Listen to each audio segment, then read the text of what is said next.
Before I turn to the historic bipartisan legislation the committee will consider today, I want to take a moment to reflect on the comprehensive and painstaking investigative and oversight work that the subcommittee completed over the past 2 years. By every measure, the committee's digital markets investigation stands as one of the most extensive and in-depth antitrust investigations in the history of Congress. We launched our bipartisan investigation in June 2019. Since then, we held a total of 10 legislative and oversight hearings and 17 member roundtables and briefings. We heard direct testimony from the CEOs of Google, Amazon, Apple, and Facebook for nearly 6 hours. All told, 56 witnesses testified before the subcommittee or committee. We interviewed more than 240 market participants and received written submissions from 60 leading antitrust experts and scholars. We collected nearly 1.3 million documents from the investigated companies, third parties, and antitrust enforcement agencies. In October of 2020, the subcommittee issued a 450-page investigative report setting forth specific and concrete recommendations for a path forward. The Digital Markets Report was approved by the full committee on April 15th, and since then, we've continued to move forward in a serious, thoughtful, and deliberate manner. And just to respond briefly to the ranking member's suggestion, the bills were written by subcommittee members and the staff in a bipartisan way, not by Lena Khan. On June 11th, we introduced each of the 6 pieces of legislation that we will consider today, both on process and substance. From June of 2019 through today, I am immensely proud of the Antitrust Subcommittee's effort. The legislation the committee will consider at today's markup is essential to build a better online economy with opportunity, innovation for consumers, workers, and small businesses. These bills are a direct and measured response to the competition problems we identified in our investigation and documented in our comprehensive report. The digital marketplace suffers from a lack of competition. Many digital markets are defined by monopoly or duopoly control. Amazon, Apple, Facebook, and Google are gatekeepers to the online economy. They bury or buy rivals and abuse their monopoly power, conduct that is harmful to consumers, competition, innovation, and our democracy. In testimony, submissions, and numerous interviews with subcommittee staff, businesses of all types and sizes described how dominant platforms exploit their gatekeeper power to charge exorbitant fees, advantage their own products and services, impose oppressive contract terms, and extract valuable data from the people and businesses that rely on them. Over and over, words like fear, bullying, and hardship came up in interviews. App developers, third-party sellers, and even large publishers reported being victims of predatory behavior.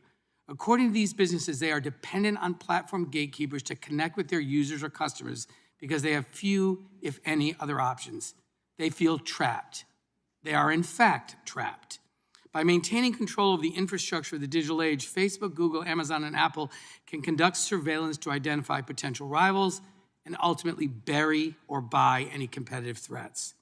For example, during the investigation, the subcommittee uncovered emails from Mark Zuckerberg to Facebook's chief financial officer describing the purpose of purchasing Instagram as an opportunity to neutralize a competitive threat. Before his company was acquired, the co-founder of Instagram told an investor that he was worried Mr. Zuckerberg would go into, quote, destroy mode, end quote, if he refused to sell the company. Facebook later acquired the surveillance company Anavo to identify other competitive threats and then neutralize them through acquisition, cloning their features, or blocking them from Facebook's platform. During our legislative hearing in February on proposals to address online gatekeeper power, we received written testimony from Cliff Pemble, the CEO of Garmin, about this exact topic. He noted that as gatekeepers of the ecosystem for virtually all app developers, Apple and Google, and I quote, have the ability and incentive to harm competition, and that these super dominant companies should not be allowed to use their ability to control key inputs and distribution as a sword to eliminate or impede competition, end quote. Due to high barriers to entry in these markets, such as strong network effects and high switching costs, new entrants are unable to enter the market with better products or services to contest the dominance of these firms. In other words, businesses and consumers are stuck with few or no alternatives. I want to be very clear about 2 things. This problem is not just about market failure. At its core, this issue is fundamentally about whether or not we have an economy where businesses fighting for economic survival can actually succeed.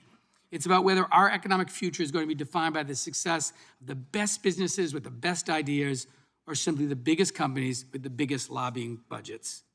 Second, this problem is fundamentally about what kind of country we want to live in. A country where Congress actually works for the people to tackle the major problems of our time, or a country where Congress does nothing in the face of the confusion, doubt, and delay caused by the same unregulated tech monopolies that want to see absolutely nothing change. America has had enough. According to multiple surveys over the past year, Republicans and Democrats agree on an overwhelming basis that these companies have too much power and that Congress must curb their dominance. As Chairman Nadler has said, we must answer that call. Today's legislative package is the start of that effort. And I want to just particularly acknowledge the members of the subcommittee on both sides of the aisle for the seriousness in which they have conducted this work and the report that was generated and the legislation that we're considering today. The first bill we will consider is H.R. 3843, the Merger Filing Fee Modernization Act of 2021. This is a common sense bipartisan legislation that will provide a much needed update to the fee schedule for mergers that require review by the Federal Trade Commission or the Department of Justice. This bill updates merger filing fees for the first time in more than 2 decades to ensure that our antitrust agencies have the resources they need to enforce the law against the wealthiest companies the world has ever known. The updated fee structure ensures that companies proposing the largest transactions will pay more because these transactions are likely to consume more agency resources. On the other hand, companies with transactions under $500 million will pay less under this bill than they currently do. Earlier this month, this legislation was adopted by the Senate. It was previously approved by a voice vote in the Senate's Judiciary Committee.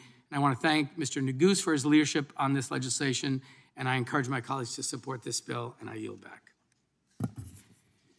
Gentleman yields back. I now recognize the ranking member of the Antitrust Subcommittee, the gentleman from Colorado, Mr. Buck, for his opening statement.